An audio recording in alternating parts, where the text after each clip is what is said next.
Good evening, good evening, good evening. This is still the day that the Lord has made. Let us rejoice and be glad in it. Guess what? I am not a usual face you would see at this time of night, but I'm here and excited to host Fort Wayne Up Close. And today I have in the studio with me, no stranger to Fort Wayne, no stranger to the Summit City, school leader, educator extraordinaire, Corey Smith. Corey, please greet everyone in podcast land. Hey, well, glad to be here. Appreciate you having me on board, and just appreciate all that you do, and appreciate ONV Media Group and all that you guys do to support the Summit City and keep everybody abreast of what's going on. So appreciate what you guys do, and I'm glad to be here. Absolutely. And we're glad to have you. And we're going to just jump right into this interview and share some good news with the folk. Tell us a little bit about your path to education. Now, it's in your blood, but you could have chosen another path. So talk about why you chose education and the road to being a school leader at Smith Academy for Excellence. Yeah, that's a good question. It's kind of a lot to it because a lot of times I tell people I'm a reluctant educator because you're right. I did when I was in high school. I did not want to just do what my dad did. Yes. A lot of people know my dad's been an educator and a administrator here in Fort Wayne for a lot of years. And not that I didn't want to follow in his footsteps, but I didn't just want to automatically default to just whatever dad did. So I thought about accounting, thought about engineering, but really, in the end, I just knew I enjoyed working with kids. I enjoyed teaching. And so that's, really what I got into right at the beginning of college. Didn't waste any time, didn't end up, changing majors or anything like that. Went to college for education right away. And so I taught at Abbott Elementary for 8 years and enjoyed that. Fourth grade the whole time. And those were good years. Learned a lot during those years, and had some great kids, some great families to work with, and great staff and colleagues to work with as well. And then we started Smith Academy. My brother and dad and I started Smith Academy in 2012. And I've been at Smith Academy ever since, been an administrator there. Started off as an assistant school leader. My dad was the school leader. And then a few years into the school, we kind of switched roles. My dad became assistant, and I was a school leader. So my dad and brother were both assistants, and so I've been school leader since about 2015 at Smith Academy. You mentioned that your dad was a school leader and that your dad's a well-known educator, and you were reluctant at first but decided to follow in his footsteps. What is the greatest lesson learned from Dad? Man, there's a lot of lessons learned from Dad. But I think the greatest lesson learned from him is to be the same man you are in front of people. That's the same man that he is behind closed doors. And so he's not a different guy out when there's people out and about than he is at home. And so that integrity and that character is, I think, the biggest lesson I've learned from Dad. And that comes from his relationship with Christ. Yes. And so for me, it's the same thing. The real lesson is to know Christ and to make him known. And so that's what my life mission is.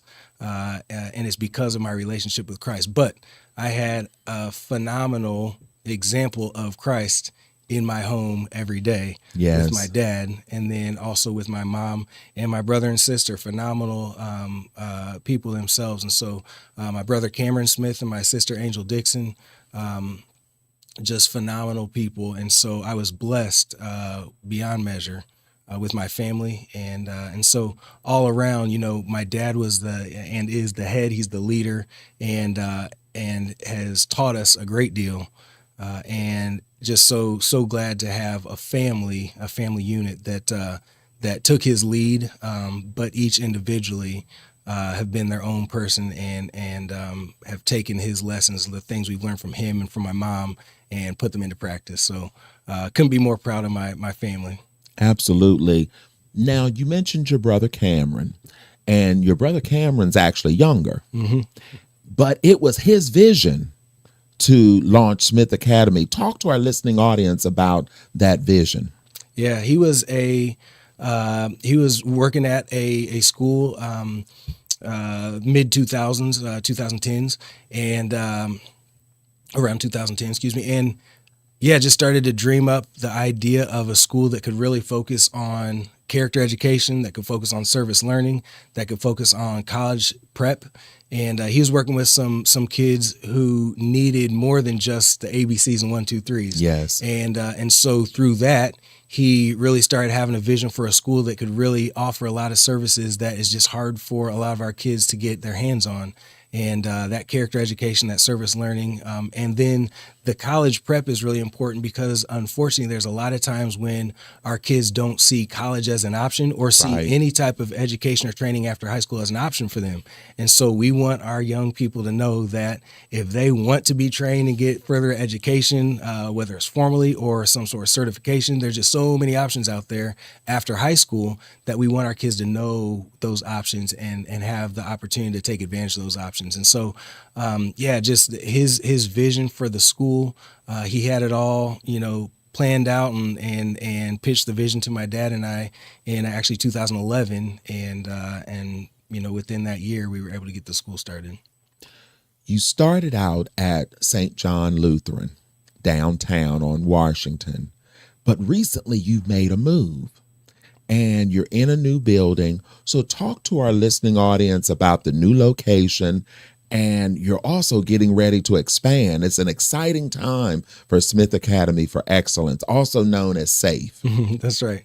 Yeah, and that's another cool little element to my brother's vision and plan is he wanted the acronym to be SAFE because it's a safe place for our kids to learn, safe place for our kids to grow, safe place to make mistakes and Right. And to learn from those mistakes. And so yeah, we have been, like you said, downtown since we started school. We actually have always planned on being located southeast Fort Wayne, and we had some troubles with a building that we were moving into at the time when we opened, and so we've been downtown. Our bus route primarily runs southeast Fort Wayne, and it still does. And so yeah, we had the opportunity here this past spring to purchase a building and to move to a new building. That was another amazing, just an amazing opportunity and something I believe the Lord worked out for us and just in an incredible way that we could not have done ourselves. We had two donors that stepped up and they each donated $1 million apiece Wow. to help us purchase this building last spring, and we took possession over the summer. And so we're just so grateful for the provision and for our donors who were so generous and had the opportunity to move in July, and it was a quick turnaround to get the building ready to go for school that started in August. But yes, it's been phenomenal. The building's got plenty of space, space to grow, kind of move on to the next part of our growth plan for the school. And it's farther south, so it's on Reservation Drive, actually in Waynedale, so out off of Airport Expressway and Bluffton Yes. Road in that area. And so, like I said, it's a little closer to the south side of town where most of our families are from. And like I said, we still provide transportation for our families. Which here's a little plug. We are currently looking for a bus driver. Yes. So hey, if anybody's a bus driver out there and knows somebody, let us know. Even if it's just for a short-term substitution, we just need a driver for the rest of this year. Then we'll be good. But anyways, so yeah, we have been in that building this school year, and it's been phenomenal. It's a place that we can grow in. Yeah. Definitely a place that you can grow in. I've had an opportunity to see the building, had an opportunity to meet with your staff. You've got a committed group of educators and support staff there at Smith Academy. So talk to us about the importance of having a staff that's not only committed, but commissioned for the work. Mm-hmm. Yeah, we do have a phenomenal group of people who work tirelessly to provide opportunities for our kids. And you're right. I mean, they are incredibly committed and dedicated, and they're there for the right reasons. And like you said, a big part of that is it's not just a job for our people, it's their Right. passion. And so we've got people who are just passionate about helping our kids, and make sacrifices in order to do that. And I know there's great educators across the city, across the state. Absolutely. But I would be remiss if I didn't brag on our group, because we have a phenomenal group of educators and staff who just love our kids and do everything they can to provide for our kids, give them opportunities, and really go beyond the call, just to support our kids. So they do a great job. We do have a great staff. Before I lose this point, I want to just share that God's favor is all over Smith Academy and the work that you're doing. Eyes have not seen nor ears have heard what God has in store. The best is yet to come. I mean, God has brought you through the storm and the rain, challenges and days that you might have thought about giving up. But again, the word says, they that wait upon the Lord will renew their strength. They mount up with wings of an eagle, run and not get weary, walk and not faint. Wait, I say, on the Lord. So again, you waited, and God is going to give you double for your trouble, and the increase is on the way. And on that note, and speaking of increase, Smith Academy is expanding for 25-26. Talk to us about the new initiatives. Yeah. First of all, I absolutely agree. The Lord has provided for us far beyond what we could ask or imagine, and so I appreciate the encouragement that the best is yet to come, and we're trusting Him for that. Along those lines, yes, we are expanding. We're growing in more ways than one. So first of all, we're able to expand down to kindergarten now. This year we're down to third grade, but finally we'll be able to expand down to kindergarten, and so we'll be K-12 next year. And another great growth step is we're able to add girl enrollment now. So we're able to enroll young ladies. We're starting with grades K-5 for young ladies, and so we'll be able to enroll boys K-12 and girls K-5. That's exciting because we've been an all boys school since we started, and that's by design. Again, our philosophy of education is that all kids can learn, but they learn the best when they're taught in the way that they learn the best. And so we need to adjust our teaching style to help our kids to learn. And so there's a lot of differences in how different kids learn. And we know from the data and from research and from brain research that our young men have different needs than our young ladies have. Right. And obviously we can generalize, but the idea is there are a lot of things that we know from the data and from the research that we can focus on how young men tend to learn. And just locally in our own community, we know that our young men in Southeast Fort Wayne in particular just have a different set of needs than our young ladies do. Absolutely. And so that was priority one, is let's address the needs of our young men first. Let's focus on what we can do to build up that foundation for our young men. And then let's add young ladies so that we can offer them a phenomenal education as well. And so we're to that point in our growth. We've got the space in the building. The demand is there. We've got a lot of people that have been asking for years when we're going to be able to start our girls' school. And so we're really excited that we're able to take that step now and enroll young ladies in the elementary grades. And then we'll grow from there. We're not just going to stop and leave them hanging. So in the future years, then we'll add middle school and we'll add high school for young ladies as well. That way they can continue their education with us. And like I say, the philosophy doesn't change. The philosophy is we need to teach young people in the way that they learn best.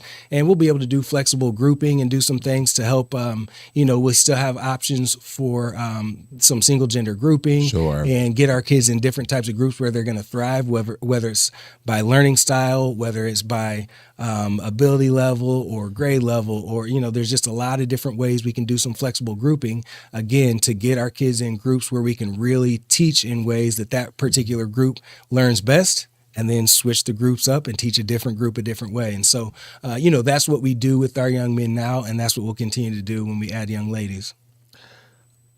I am just so excited about the growth, excited about what's going on at Smith Academy, just excited about the future. And I'm so glad that you're here tonight and I had this opportunity to talk to you. You are a public charter. And I want you to explain to the listening audience, what does that mean to be a public charter opposed to being a private or parochial school or even a public school? That's a good question. First of all, one of the major differences between a public charter and a private or parochial is that we are, as it sounds like, publicly funded. So Yes. we are funded by the state per student. That is similar to traditional public schools. They're funded by the state per student. One of the differences is that the funding we receive is less than the funding than the traditional public schools. There are different funds that traditional public schools receive that we do not, and so we write additional grants and do other Yes. things that we need to do to try to to raise additional funding. So funding wise, those are some of the major difference. To go to, for example, a private school, a lot of times kids look for, or families look for vouchers and use the voucher system to try to get financial assistance to go to a private school. For us, vouchers are not necessary. We can enroll anybody tuition free. So there is no fee to go to Smith Academy other than uniforms. We're a uniform school, Yes. so you do have to purchase uniforms. But other than that, there's no tuition fee to attend Smith Academy. And so something my dad has said that is very true is we have a private school education with a public school price tag. All right. We've got small class sizes, and our kids are known intimately, and so get like I said, a really high quality education, get a lot of experiences that are hard to come by. And it's all tuition free. And so, some of the other differences are we kind of have double accountability compared to traditional public schools. All public schools report to the state. And so we have, these different reports that we send periodically to the state. But we not only send all those to the state and prepare all those, we also have reporting that we do to our authorizer, and our authorizer is Grace Schools Charter Authority, and so we're accountable to the state, and we're also accountable to our authorizer. And I was just actually at a meeting with our authorizer here earlier this week, and so we're in communication with them as well, and they keep us accountable as well. So those are some of the major differences. The autonomy is another major difference for us as a charter Sure. school. So, we make decisions based on what's best for our kids and what makes sense. And we don't have a larger corporation, where we have to run everything up a ladder before we make a decision that's best for kids. If we make a decision that's best for kids, we do it, we enact it, and we don't have to, there's not a lot of red tape. And so, again, we are still held to the same expectations as other traditional public schools. We still do all the same testing. We still do iLearn, SAT and PSAT and iRead. We do all that. Yes. So we're still held to that standard. But at the same time, we have some autonomy where we can make decisions that's best for our kids and enact them and move forward. We do have a school board, so we are accountable once again to not only the state, not only our authorizer, but we do have a public school board as well, charter school board as well. And so there are a lot of checks and balances. But at the same time, we are free to make decisions that are going to help our kids, and that makes a big difference because we're able to act on things pretty quickly and pretty efficiently. When you said that you're able to act on things pretty quickly and efficiently, I think in a previous interview you shared that you could come up with a vision at 9 and you could implement it by the afternoon. Yeah. Whereas that doesn't happen in a public school or even in some private or parochial schools. So, yeah, I mean, and the beauty of that is, we make our decisions based on, and I mean, admittedly, we have one school building. Yes. And so, we don't have to be concerned about what's going on across town and how they're doing things over here and how they're doing things. We have to worry about the kids that are in our building. And so if we notice that there's something going on with a group of kids here in the morning, like you said, and we can fix that by the afternoon, let's fix it by the afternoon. If there's, something that, an adjustment that we can make, let's make that adjustment that's best for kids. And we don't have to worry about, what they're doing around town, and if it's going to match what everybody else is doing, we do what makes sense for our kids. So yeah, you're right. That is it's really nice to be able to make our decisions based on what's best for our kids right in front of us. Earlier, you mentioned your authorizer being Grace. Talk about the relationship with Grace and how that came to be. So we started off, like I said, in 2012, and for a charter school to start, we have to have an authorizer in the state of Indiana, and so there are some specific entities that are allowed to authorize, and Grace College is one of them. They were one of them at the time that we started school. Now, since then, they've separated to a new entity, which is Grace Schools Charter Authority, and so there is a specific entity for their charter schools. But we approached Grace. I actually graduated from Grace College, and so I had some contacts there. We approached Grace and asked them to consider authorizing us, and they were just incredibly generous, and actually started an Office of Charter Schools that year and took us on as their first charter school. And they've got others now, but at the time we were their first charter school that they authorized. Wow. And we're 13 years later, and look at God. Yeah. Yes, yeah, look absolutely. at God, and he definitely will do it. And God's favor is just, like I said, is just phenomenal. You mentioned that at the school you offer many different opportunities for our young people. Talk about some of the opportunities in terms of sports, extracurricular activities, dual credit, dual enrollment options. Yeah. That's one of the things I think is really great about our school. I really get excited about not just the education in the classroom in the typical general ed classes and the regular school day, but so many other things going on. And so it's really exciting. Matter of fact, I have two sons that go to school myself, to go to Smith Yes. Academy. And I'm just so glad that they get so many different opportunities that, like I said, are hard to come by for a lot of kids. And so, it starts off first thing in the morning, not only, I know a lot of schools offer meals. We offer 2 meals and a snack every day, all free for all of our kids. Nobody's paying for those. But that's the beginning, is taking care of our kids' nutrition and their basic needs so we can move forward with everything else. And so starting off with that, but then first thing in the morning, we have a morning meeting where we're getting together and we're talking about character. We do a character lesson. We do, we talk about current events, talk about vocabulary, talk about test taking. So we talk about a variety of things, but we get together every day school-wide with the whole school assembly and have a morning meeting. And then beyond that, like you said, during the day, we've got myriad of dual credit classes that we offer. So our high school kids are getting college credit while they're still in high school.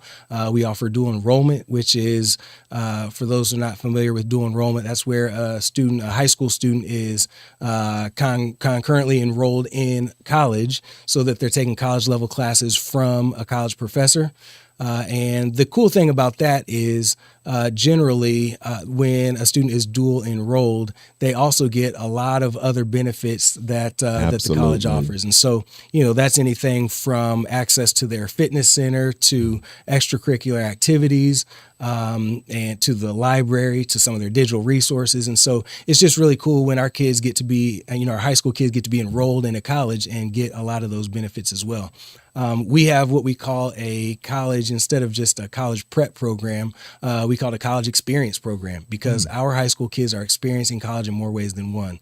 We're not just giving them some concepts and some abstract ideas. They are experiencing college, like I said, through the dual credit, through the dual enrollment. We also take a lot of college visits. So we're getting our kids out on campus, on campuses. They're getting to walk the halls. They're getting to see classrooms, talk with professors. And then we have guest speakers come in and talk to our kids about college, and talk to our kids about skilled trades, talk to our kids about a lot of other opportunities other than college. And so our kids are not just kind of getting prepared, but they're actually experiencing college while they're in high school. And so that's an incredible opportunity. We have after school activities, including clubs. Every student in middle and high school is involved in at least 2 clubs throughout the school year. And so every day we've got club time, and everybody's going to clubs throughout the year, which is a cool opportunity. We offer free tutoring. And then sports, we have we're in the IHSAA. Our high school is in the IHSAA, so we offer 3 IHSAA sports right now: cross country, basketball, and track. And looking to expand that. That's one of the other nice things about our new facility is we've got space to actually spread out and have some practices and do a little more extracurricular. So looking to add some sports next year. And so we should be adding some both at the high school and hopefully at the middle school level as well. We've got opportunities for our young people, for our elementary kids. They do a number of field trips throughout the year, including college visits. And so, that's one of the nice things I think too, is all of our kids go on college visits from elementary all the way through senior and high school. So we want all of our kids to see the opportunities that are available. So, and then our elementary kids go on a lot of other field trips throughout the year, so they get out and get a lot of different experiences. So, just a variety of different opportunities. One of the cool things, I guess, right now too, I'll just throw in there is we've got culinary classes going on, and so we've got a group called Out of a Jam who does a phenomenal job coming in and teaching our kids to cook. Matter of fact, today they just made orange chicken today. Oh, so, wow! We had a group of guys that were in the kitchen cooking, and then they get to sit down and eat together and talk and just share some time together. So, those are types of things. As a matter of fact, our culinary class about a week ago, we had our middle school basketball banquet, and our 8th grade culinary class cooked for the banquet. So they cooked all the food. And then they served it. So our middle school basketball players served the food at their own banquet. So, to talk about opportunities and talk about service learning. We taught our kids, they learned how to cook, but they also learned, hey, I can serve. Even though this banquet is for me, I can be a servant at this banquet. I can serve others. But again, I like it because it ends with us all sitting down and eating together. After they serve, they got a plate and we all sit down and eat together and share some time together. So, again, those are experiences that I know I didn't get, when I was going through middle high school. And so, just excited about a lot of those additional experiences. Absolutely. You have an open house coming up. So talk to us about the open house. Give us the date, the time, and of course, the location. Yep. So the open house is geared toward our elementary families because we're expanding our elementary program, open up kindergarten through 2nd grade and K-5 for girls altogether. And so the open house is geared toward elementary families that are interested in just learning more about the school. It is March 22nd. That's a Saturday. It's 10 to noon. So March 22nd, 10 to noon, open house for anybody interested in learning more about Smith Academy, but especially elementary families. The address is 1819 Reservation Drive. So that is in Waynedale off of Bluffton and Airport Expressway. So we're at 1819 Reservation Drive. And we'll be out there 10 to noon on March 22nd. So certainly anybody and everybody who's interested in learning more about the school and specifically enrolling at the elementary level, really looking forward to meeting some families and letting them know what we have to offer. Absolutely. And we'll remind the listening audience of that date, time, and the address before we close out the broadcast. But wanted to also share how would a family get a young man or a young lady enrolled if they're out there in podcast land and they have a young person that could benefit from all that's being offered at Smith Academy. What is that process and what is your open enrollment window? Yeah, I think the first thing is to check our website. That's fwsafe.com. And there's an enrollment tab there with some enrollment info. Open enrollment starts April 1st. So we have re-enrollment for our current students starting March 1st. And then open enrollment for new students starts April 1st. And so that's, obviously good timing with the March 22nd open house, people to get a little more info. That way they can be prepared to enroll on April 1st. I will say the spots are limited. And so if we do get to a waiting list, then we actually have a lottery process that we have to go through. And so if you're interested, it would be wise to get enrolled as early as possible, especially at those elementary levels. We don't know how quickly those spots will fill up. And so April 1st is when enrollment actually opens up for new students, and we'll be doing re-enrollment here in March. What is your current enrollment and what is your target enrollment or your maximum enrollment? We're about 65 right now, and then we can max out at about 200 students in the building we're in right now. So we are, with adding the grade levels and adding young ladies, we're expecting enrollment to be up quite a bit next school year. And as we continue to expand, we may get to that threshold a little more quickly. But we also have plans on adding and another building. And so yeah, that's kind of where we're at now and where we're headed. Smith Academy in the next 5 years. Talk to us. Yeah, so the growth that we talked about and expansion with young ladies especially, we should be K to 12 in the next 5 years, be K to 12 boys and girls. Like I said, we are looking to build another building. A lot of people are familiar with the old Village Woods Middle School, and a lot of people may know that we own that property.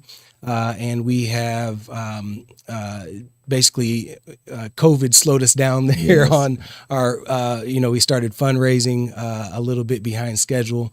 And then we ran into some other issues that we're trying to resolve with the city now so that we can move forward on building. And so that is the next location we plan to build our long-term facility on.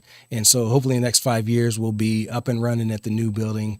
We'll be K to 12 boys and girls. And then, like I said, our expansion on extracurricular and specifically sports, we should have a number of additional sports at that point.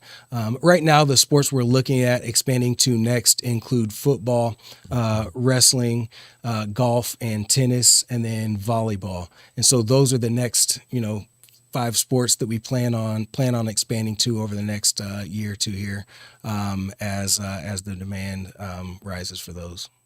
You talked earlier about your dad's influence as a family man, but you're blazing your own trail with your own family. Talk to us a little bit about your family and the next generation of Smiths. Yeah, well, I appreciate that. Number one, I do greatly value what I've learned from my dad, and if I can be half the dad and half the husband he is, then I will be thrilled.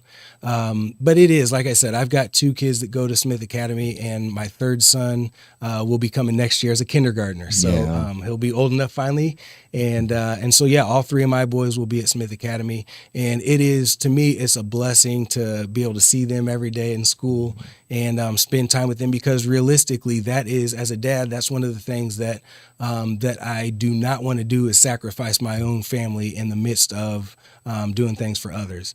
And so it's incredibly, I'm incredibly fortunate that my kids can be at my school and we can spend time together, and I help coach their teams, and so that's been a huge blessing. My wife comes in and works at games and serves and helps in a lot of different ways around the school, and so it's, for me, it is a blessing to be able to do things as a family, and like I learned from my dad, is to serve not only other people but to serve my family, and so I hope I'm doing that well.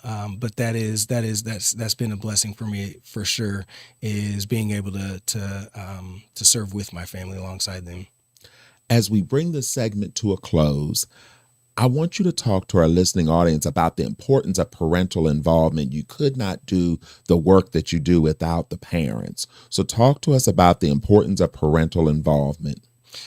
Yeah, we've got some great parents at our school, and the support that we get is phenomenal. I think a lot of it goes back to our staff that works so hard and does so much to provide for our kids, and sacrifices and does so much to provide for our kids. Our parents recognize that and realize how much not only the staff is doing, but how effective it is. Yes. Because our staff is not just spinning their wheels. Right. They're not just working hard and not getting anywhere. We really really are having just great impact in our kids' lives, and some of the things that we see on our parent surveys is just really encouraging.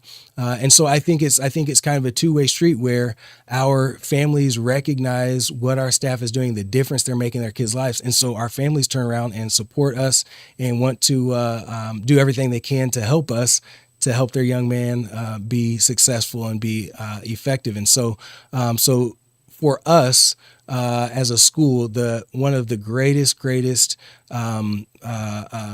blessings to us is when we have parents that support what we're doing and we're on the same page with the family. When they are involved, they know what's going on at the school, and they, I don't mind it when parents call in with questions so that we can make sure that we're on the same page, because Yes. then their child knows the parent and the school are on the same page, and we're all working together to help him be successful. And so parent involvement is really critical. And we want to support our parents. We talk to our parents about how the school can support them. And obviously we want them to support us. And so great two-way street when we have parents and school working together. And we do have some phenomenal parents at Smith Academy that are very supportive and do a lot to put their young men in positions where they can be successful. We want you to promote your open house one more time. So give us the date, the time, and the location of your building, and then also your open enrollment window.